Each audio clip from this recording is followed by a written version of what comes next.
Hi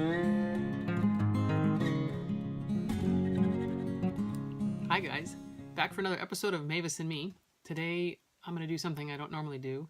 I found an article on the internet that, I don't know, just irritated me, I guess. So I thought I'd share it with you guys and put some of my commentary in there, of course, because that makes it more fun, right?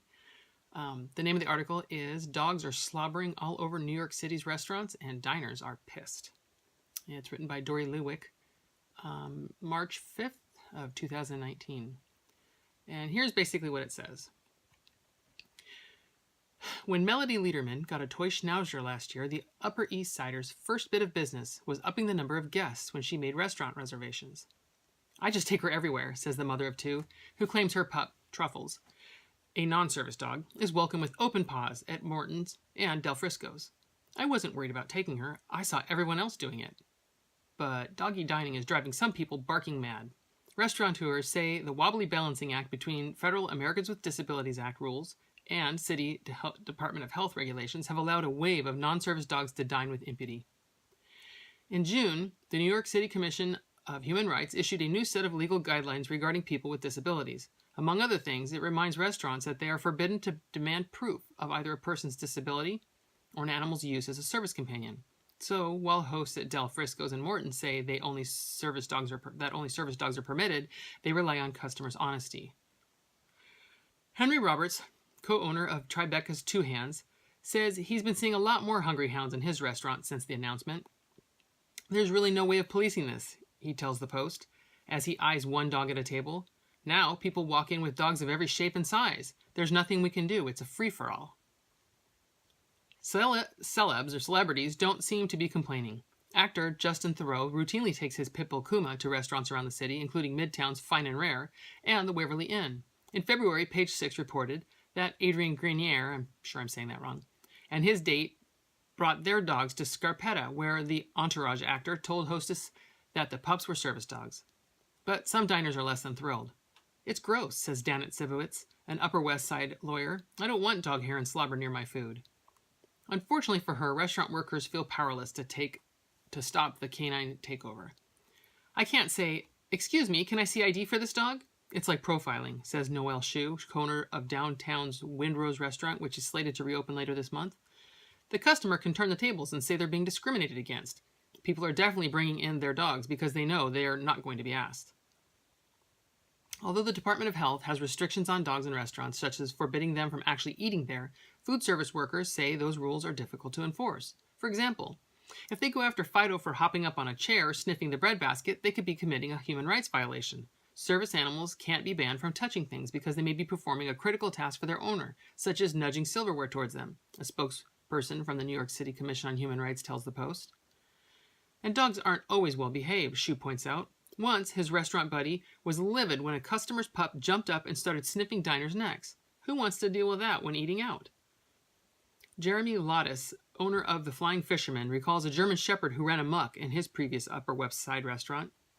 "It was going after people's food, and people were pissed," says Lottis. Nevertheless, he adds, his hands are tied. "You don't have the legal right to kick them out." Which is not true. If the dog is misbehaving, of course you can kick it out. You have to let the owner come back in without the dog, but you don't have to tolerate a misbehaving service dog in your establishment. By all means, kick him out. Longtime food publicist Stephen Hall sympathizes with the restaurateur's plight. "No one wants to piss anyone off because they'll go on Yelp to complain that they won't let you in with their service dog, or so-called service dog," Hall tells the Post. "I think it happens in some neighborhoods more than others. The Upper West Side is a magnet for people who feel entitled to bring their pets or their screaming children. And maybe Tribeca is the same." Note here, yeah, screaming children, you should feel entitled to take your screaming children. As annoying as they are, and how I definitely agree that my service dog is better behaved than 20% of the children that I see out there, of course children are allowed. That's kind of a stupid thing to say. That kind of made me laugh when I read it. It's true in the meatpacking district, where Christopher Lee, who manages a restaurant he declined to name, is fed up with the furry diners. "It's a restaurant," he says. "You shouldn't have a dog at the dinner table. But these days you have a lot of people who get their dogs certified as a service animal just to bring the dogs in with them.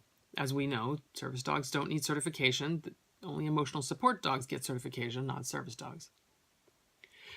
Last week, Lee says, a customer hauled in her huge dog, promising he'd lie still. Even so, he says, everyone kept tripping over this 100-pound dog. Okay, well, too bad. You have to make allowances for these big dogs. Even if they're big, they're still a service dog. My dog's 95 pounds, and she tucks herself under chairs, but, I mean, she is a certain length. She can't change that. I try to put her in little areas, but not all restaurants can she fit perfectly. So, you know, she might be in the way sometimes. I definitely try to make that, you know, not happen, but I can't change the laws of physics, right?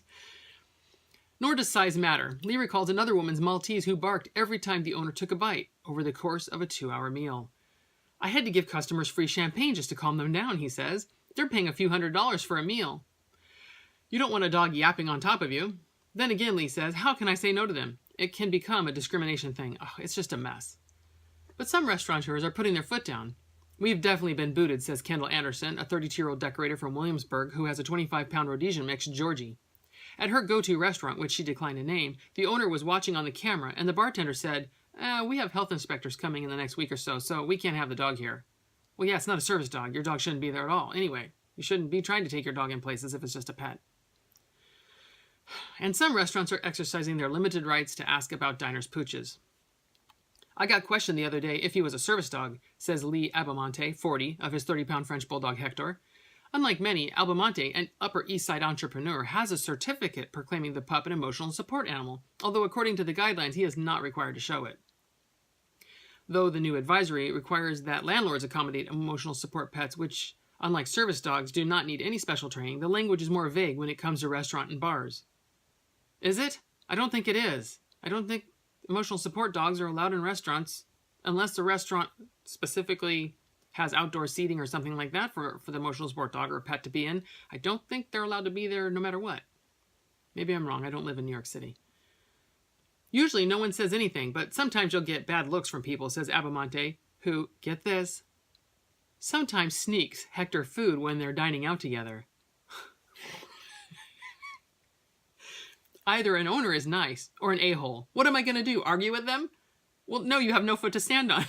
Take your emotional support dog home. It doesn't belong in a restaurant. Certainly not if you're feeding it food under the table. I mean, I don't know other service dog handlers, but when I read that, I mean, literally, I shuddered. Oh, like, serious? You make us look so bad. Back at Two Hands, Roberts is bracing for a snowball effect.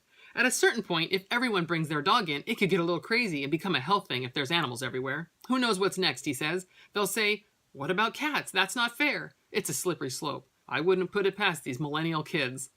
Good to know I'm a millennial kid. Thank you. But, I mean, honestly, service dogs are allowed. That's it. Cats, no. Guinea pigs, no.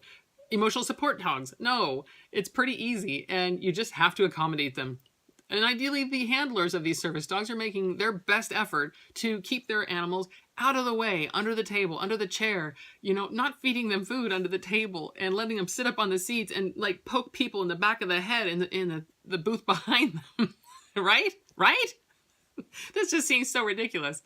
Anyway, I just wanted to share that article with you from the New York Post, I believe. And just see if you got as big a kick out of it as I did, because I literally read that 4 times thinking, no. I read it and then I think, no, I'm remembering it wrong. There's no way that guy said that or that thing happened. But sure enough, there it is. So I hope you enjoyed it as much as I did. We'll talk to you next time. Bye.